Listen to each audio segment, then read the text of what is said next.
लक्ष्मीनिदानं गुरुकर्मदानं सद्धर्मदानं जगतद्ददानं यक्षेश पार्श्वाङ्कितपादपार्श्वं नुवामि पार्श्वं भवभेदपार्श्वं स्मेरातशिशूनसमप्रभावा समप्रभावा भवदीयमूर्तिः विभाति वामप्रभवत्रिलोके भवत्रिलोकेन समर्चनीय तवेश पत्पङ्कजमादरेण हृद्या दधाना जनतादरेण मुक्ता भवेदेकपदे पराया निर्वेशवन् सौख्यपरम्परायाः निःशेषभुवर्षितदानवारिर्यन्मानसे त्वं ध्रियसे सदैव स एव गभ्युत्तमदानवारी प्रोच्चारितोद्दाम यशा सदैव देवाधिदेवाधिहरस्त्वमेव सुज्ञानविबुद्धिरूपः साराङ्गविस्तीर्णभूयः कल्याणकृदङ्गभाजां यैरर्च्यसे त्वं वरवैद्यराज मनोभिरामैः सुमनोभिरामैः कर्माभिदसज्जितभूघनास्ते विसारिलोकेश विसारिलोके इत्थं तेजिनपुङ्गवस्य भगवन् प्रोद्दामधामन्वितं पादाब्जं परभागभृत्त्रिभुवनस्तुत्यं स्तवं ते निशं दक्षं कर्मविपक्षपक्षदलने भव्यः भवन्तु क्षमः कल्याणाश्रयमुक्तिमाप्तुमखिलं तीर्त्वा भवाम्भोनिधिं लक्ष्मीनिदानं गुरुकर्मदानं सद्धर्मदानं जगतद्ददानं यक्षेश पार्श्वाङ्कितपादपार्श्वं नुवामि पार्श्वं भवभेदपार्श्वं स्मेरातशिशूनसमप्रभावा समप्रभावा भवदीयमूर्तिः विभाति वामप्रभवत्रिलोके भवत्रिलोकेन समर्चनीय तवेश पत्पङ्कजमादरेण हृद्या दधाना जनतादरेण मुक्ता भवेदेकपदे पराया निर्वेशवन् सौख्यपरम्परायाः निःशेषभुवर्षितदानवारिर्यन्मानसे त्वं ध्रियसे सदैव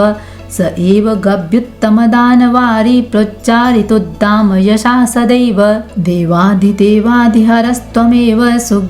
सुज्ञानविबुद्धिरूपः साराङ्गविस्तीर्णभूयः कल्याणकृदङ्गभाजां यैरर्च्यसे त्वं वरवैद्यराज मनोभिरामैः सुमनोभिरामैः कर्माभिदसज्जितभूघनास्ते विसारिलोकेश विसारिलोके इत्थं तेजिनपुङ्गवस्य भगवन् प्रोद्दामधामन्वितं पादाब्जं परभागभृत्त्रिभुवनस्तुत्यं स्तवं ते निशं दक्षं कर्मविपक्षपक्षदलने भव्यः भवन्तु क्षमः कल्याणाश्रयमुक्तिमाप्तुमखिलं तीर्त्वा भवाम्भोनिधिं लक्ष्मीनिदानं गुरुकर्मदानं सद्धर्मदानं जगतद्ददानं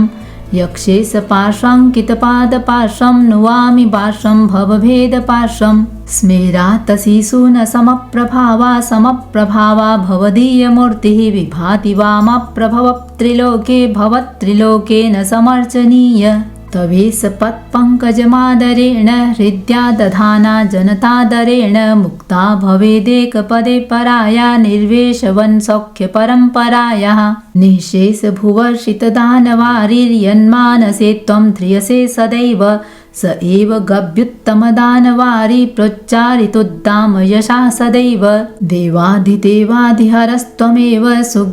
सुज्ञानविबुद्धिरूपः साराङ्गविस्तीर्णभूयः कल्याणकृदङ्गभाजां यैरर्च्यसे त्वं वरवैद्यराज मनोभिरामैः सुमनोभिरामैः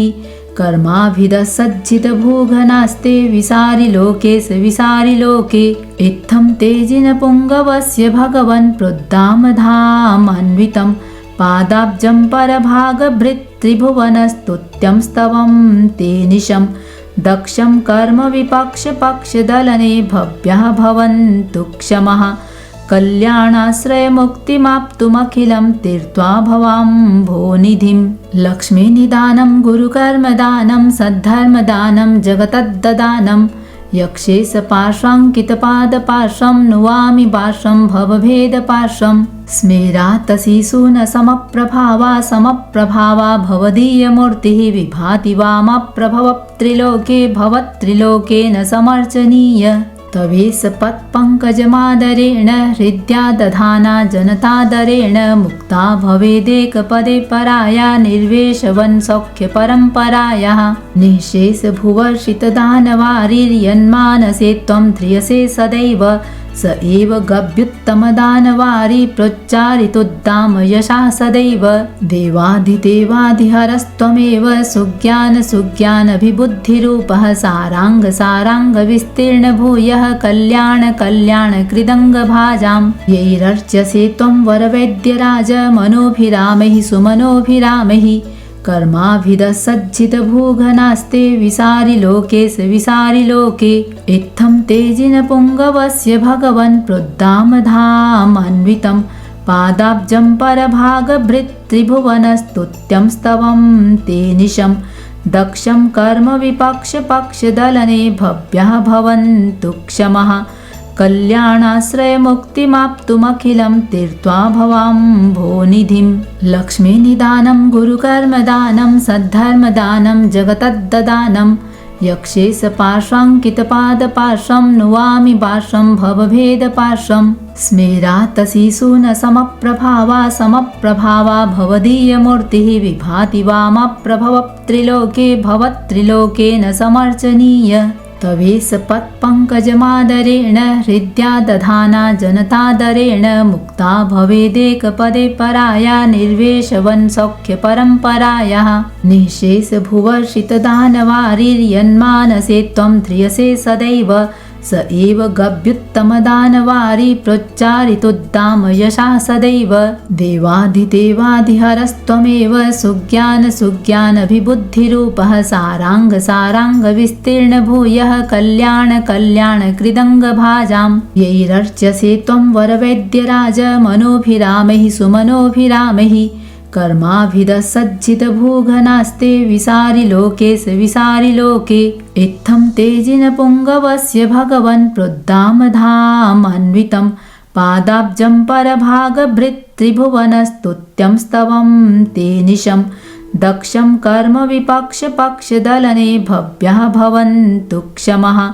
कल्याणाश्रयमुक्तिमाप्तुमखिलं तीर्त्वा भवाम्भोनिधिं लक्ष्मीनिदानं गुरुकर्मदानं सद्धर्मदानं जगतद्ददानं यक्षेश पार्श्वाङ्कितपादपार्श्वं नुवामि पार्श्वं भवभेदपार्श्वं स्मेरातशिशून समप्रभावा भवदीयमूर्तिः विभाति वामप्रभवत्रिलोके भवत्रिलोकेन समर्चनीय तवेश पत्पङ्कजमादरेण हृद्या दधाना जनतादरेण मुक्ता भवेदेकपदे पराया निर्वेशवन् सौख्यपरम्परायाः निःशेषभुवर्षितदानवारिर्यन्मानसे त्वं ध्रियसे सदैव स एव गभ्युत्तमदानवारी प्रोच्चारितोद्दाम यशः सदैव देवाधिदेवाधिहरस्त्वमेव सुज्ञानभिबुद्धिरूपः साराङ्गविस्तीर्ण भूयः कल्याणकृदङ्गभाजां यैरर्च्यसे त्वं वरवैद्यराज मनोभिरामैः सुमनोभिरामैः कर्माभिदसज्जितभूघनास्ते विसारिलोके इत्थं तेजिनपुङ्गवस्य भगवन् प्रोद्दामधामान्वितं पादाब्जं परभागभृत्त्रिभुवनस्तुत्यं स्तवं ते निशं दक्षं कर्मविपक्षपक्षदलने भव्यः भवन्तु क्षमः कल्याणाश्रयमुक्तिमाप्तुमखिलं तीर्त्वा भवाम्भोनिधिं लक्ष्मीनिदानं गुरुकर्मदानं सद्धर्मदानं जगतद्ददानं यक्षेश पार्श्वाङ्कितपादपार्श्वं नुवामि पार्श्वं भवभेदपार्श्वं स्मेरातशिशून समप्रभावा भवदीयमूर्तिः विभाति वामप्रभवत्रिलोके भवत्रिलोकेन समर्चनीय तवेश पत्पङ्कजमादरेण हृद्या दधाना जनतादरेण मुक्ता भवेदेकपदे पराया निर्वेशवन् सौख्यपरम्परायाः निःशेषभुवर्षितदानवारिर्यन्मानसे त्वं ध्रियसे सदैव स एव गभ्युत्तमदानवारी प्रोच्चारितोद्दाम यशा सदैव देवाधिदेवाधिहरस्त्वमेव सुज्ञानविबुद्धिरूपः साराङ्गविस्तीर्ण भूयः कल्याणकृदङ्गभाजां यैरर्च्यसे त्वं वरवैद्यराज मनोभिरामैः सुमनोभिरामैः कर्माभिदसज्जितभूघनास्ते विसारिलोके इत्थं तेजिनपुङ्गवस्य भगवन् प्रोद्दामधामन्वितं पादाब्जं परभागभृत्त्रिभुवनस्तुत्यं स्तवं ते निशं दक्षं कर्मविपक्षपक्षदलने भव्यः भवन्तु क्षमः कल्याणाश्रयमुक्तिमाप्तुमखिलं तीर्त्वा भवाम्भोनिधिं लक्ष्मीनिदानं गुरुकर्मदानं सद्धर्मदानं जगतद्ददानं यक्षे स पार्श्वाङ्कितपादपार्श्वं नुवामि पार्श्वं भवभेदपार्श्वं स्मेरातसीषु न समप्रभावा भवदीयमूर्तिः विभाति वामप्रभवत्रिलोके भवत्रिलोके न समर्चनीय तवेश पत्पङ्कजमादरेण हृद्या दधाना जनतादरेण मुक्ता भवेदेकपदे पराया निर्वेशवन् सौख्यपरम्परायाः निःशेषभुवर्षितदानवारिर्यन्मानसे त्वं ध्रियसे सदैव स एव गभ्युत्तमदानवारी प्रोच्चारितोद्दाम यशा सदैव देवाधिदेवाधिहरस्त्वमेव सुज्ञानविबुद्धिरूपः साराङ्गविस्तीर्ण भूयः कल्याणकृदङ्गभाजां यैरर्च्यसे त्वं वरवैद्यराज मनोभिरामैः सुमनोभिरामैः कर्माभिदसज्जितभूघनास्ते विसारिलोके इत्थं तेजिनपुङ्गवस्य भगवन् प्रोद्दामधामन्वितं पादाब्जं परभागभृत्त्रिभुवनस्तुत्यं स्तवं ते निशं दक्षं कर्मविपक्षपक्षदलने भव्यः भवन्तु क्षमः कल्याणाश्रयमुक्तिमाप्तुमखिलं तीर्त्वा भवाम्भोनिधिं लक्ष्मीनिदानं गुरुकर्मदानं सद्धर्मदानं जगतद्ददानं यक्षे स पार्श्वाङ्कितपादपार्श्वं नुवामि पार्श्वं भवभेदपार्श्वं स्मेरातसीषु न समप्रभावा भवदीयमूर्तिः विभाति वामप्रभवत्रिलोके भवत्रिलोके न समर्चनीय तवेश पत्पङ्कजमादरेण हृद्या दधाना जनतादरेण मुक्ता भवेदेकपदे पराया निर्वेशवन् सौख्यपरम्परायाः निःशेषभुवर्षितदानवारिर्यन्मानसे त्वं ध्रियसे सदैव स एव गभ्युत्तमदानवारी प्रोच्चारितोद्दाम यशा सदैव देवाधिदेवाधिहरस्त्वमेव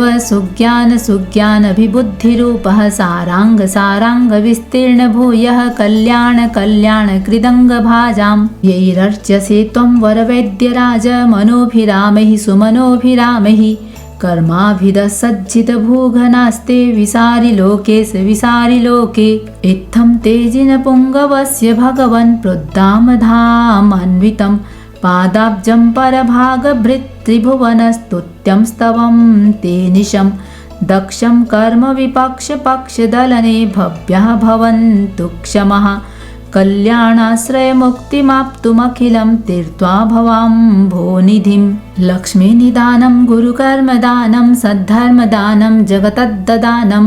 यक्षे स पार्श्वाङ्कितपादपार्श्वं नुवामि पार्श्वं भवभेदपार्श्वं स्मेरातसीषु न समप्रभावा भवदीयमूर्तिः विभाति वामप्रभवत्रिलोके भवत्रिलोके न समर्चनीय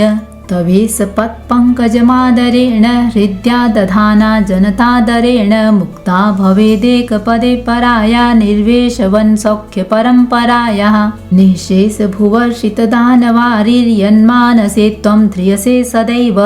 स एव गभ्युत्तमदानवारी प्रोच्चारितोद्दाम यशा सदैव देवाधिदेवाधिहरस्त्वमेव सुज्ञानविबुद्धिरूपः साराङ्गविस्तीर्ण भूयः कल्याणकृदङ्गभाजां यैरर्च्यसे त्वं वरवैद्यराज मनोभिरामैः सुमनोभिरामैः कर्माभिदसज्जितभूघनास्ते विसारिलोके इत्थं तेजिनपुङ्गवस्य भगवन् प्रोद्दामधामन्वितं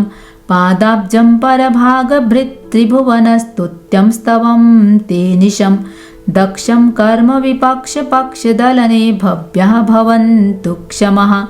कल्याणाश्रयमुक्तिमाप्तुमखिलं तीर्त्वा भवाम्भोनिधिं लक्ष्मीनिदानं गुरुकर्मदानं सद्धर्मदानं जगतद्ददानं